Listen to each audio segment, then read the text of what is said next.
جی جی میں خاص بات موقع پر آ جاتا ہوں جی. کیونکہ ٹائم نہیں ہے حنیف بھائی, جی وزیر کہ بیٹیوں کو تم شادی تو اپنے لڑکے کی بھی کرتے ہو, جی ہے نہیں؟ جو باپ یہ کہہ دیتے ہیں بھی ہم نے شادی کر دی اور اس کو دہیج دے دیا, اس کا حق دے تو دیا ہم نے اس کو, تم نے اس کو برتن دے دیے, فریج دے دیا, موٹر سائیکل دے دی, گھر کے سامان دے دیے, تو تم نے اس کا حق ادا نہیں کیا. شریعت میں ابھی جو حق تمہیں دینا باقی ہے تمہاری بچیوں کا, وہ تم نے ابھی دیا نہیں ہے. اس کی شادی کر دی, تم نے اسے گھر بھیج دیا, تم دہیج کے نام پر 1 روپیہ نہ دو. دہیج تو ویسے بھی ختم ہونا چاہیے, یہ ہے کیا چیز. لیکن بیٹیوں کا, ابھی میں بیٹیوں کا نام لے رہا ہوں, بہنوں کا نام نہیں لے رہا ہوں, کیونکہ ابھی تو باپ زندہ ہے نا. ارے باپ کی ذمہ داری ہے کہ وہ بیٹی کا حق دے, اپنی زندگی میں دے, جی جو شریعتاً اس کا حق بنتا ہے. علماء اکرام کے قریب آئے, اپنے امام سے پوچھے, اگر کسی کا 1 بیٹا ہے 3 بیٹیاں ہیں اس کا حق الگ ہے, 1 بیٹی ہے 3 بیٹے ہیں, ان سے پوچھے امام صاحب سے اب کتنا حق بنے گا, اس کے حساب سے وہ حق دے. یہ بہت ضروری ہے. ارے پڑوسی کا حق, تم تو اپنی بیٹیوں کا حق مار بیٹھے, اپنی بہنوں کا حق مار بیٹھے. اگر باپ کا انتقال ہو گیا, پہلی بات تو یہ کہ باپ زندہ ہے تو ذمہ داری سے حق دیں. عرس رضوی کی اسٹیج سے اس کا خاص اعلان ہوا ہے کہ بیٹی کو بھلے دہیج دے نہ دے, لیکن وراثت میں ان کو جو حصہ ان کا بنتا ہے وہ ضرور دیں. عرس رضوی کی اسٹیج سے اس کا اعلان ہوا ہے.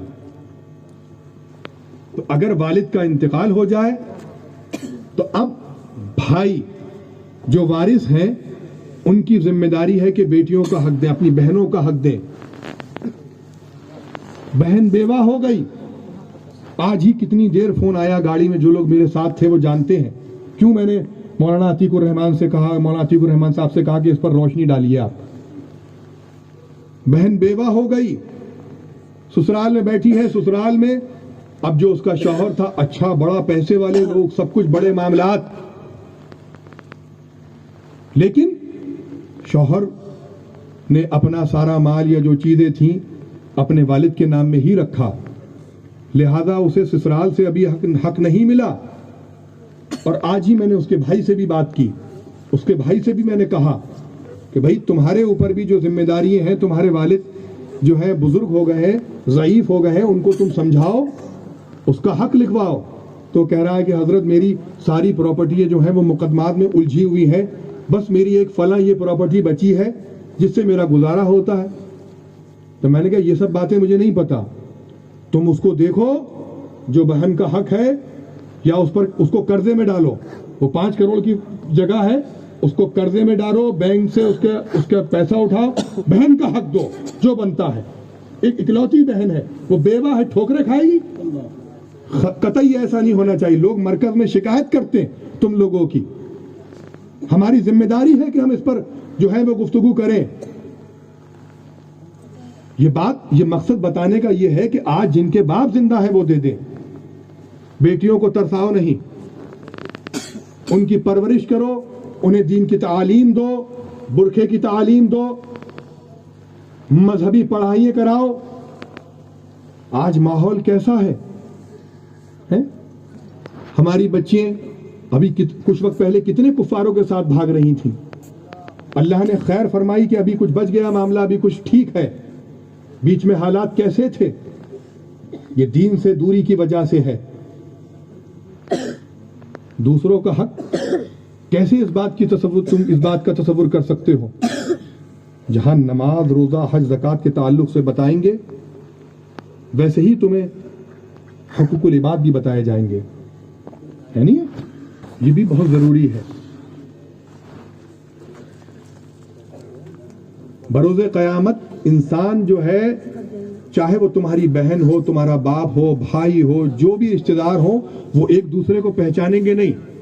وہ تمہاری بہن یا تمہاری بیٹی اپنا حق لینے میں تم سے کوئی کسر نہیں چھوڑے گی بروز قیامت, اور تمہیں دینا ہوں گے, تمہیں اپنی نیکیاں دینا ہوں گی. پھر اس وقت کیسے فیصلہ کرو گے اور کیا بنے گا تمہارا؟ خدا را عقل کے ناخون لو اور اپنی اصلاح کرو. بس انہی الفاظ کے ساتھ